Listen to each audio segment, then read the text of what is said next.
Well, I came to change my mind on the low carbohydrate story on December the 12th, 2010, when I was running up a hill less than 100 meters from here where you were interviewing me, because that's one of my routes that I run up this hill behind us.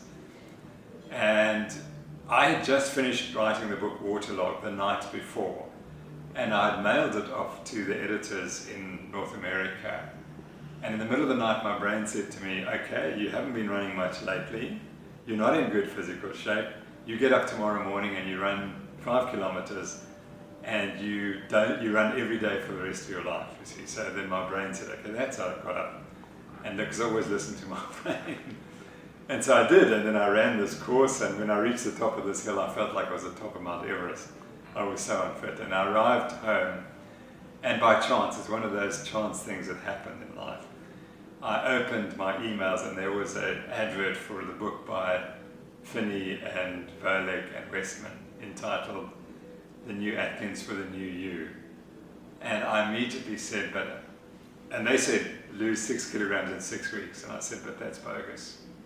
Because it said without hunger, I knew you had to be hungry to lose weight. And I said, how could these 3 scientists sell out to Atkins?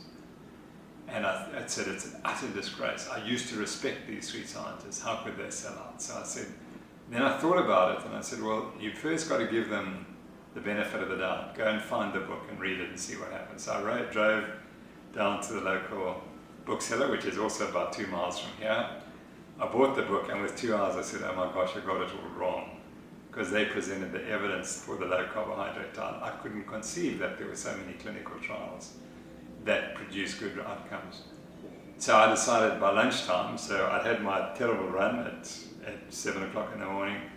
By 12 o'clock I decided that's it, I've eaten my last carbohydrate.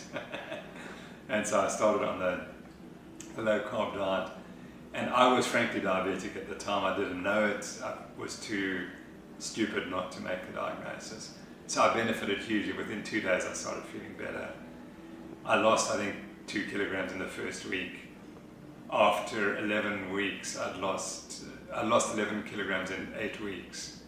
And I just thought, well, this is amazing. And I just felt so good. And my running went back to where it had been 20 years before.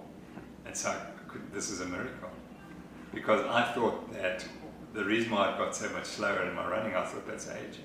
But now I'd reversed it 20 years. And I was running as I had as a 40-year-old. And I couldn't believe it. And then we have a 21K marathon around here, and I reduced my time by 40 minutes. I mean, which tells you how slowly I was running, but the point was that with the diet, I was doing incredibly much better. So that was how I started. And then eventually I realized I'm going to have to tell the world that I've changed, or South Africans that I've changed, and it was forced on me because people started talking about it. And one local reporter wrote a story, and then I was interviewed on the radio, and so they said, but you used to say this, now you say that. And then I wrote a chapter in my autobiography, Challenging Beliefs, and that then caused a furor because I mentioned cholesterol doesn't cause heart disease. And the cardiologists in Cape Town then decided they would take me out, so they started. And then we wrote The Real Meal Revolution, and then that caused a huge furor. And that led eventually to my trial, my HBCSA trial, in which they tried to silence me, the conventional doctors and the conventional nutrition advice. They all tried to stop me saying anything. And we realized eventually industry was behind it, and industry didn't want me to say anything that would conflict with their commercial interests.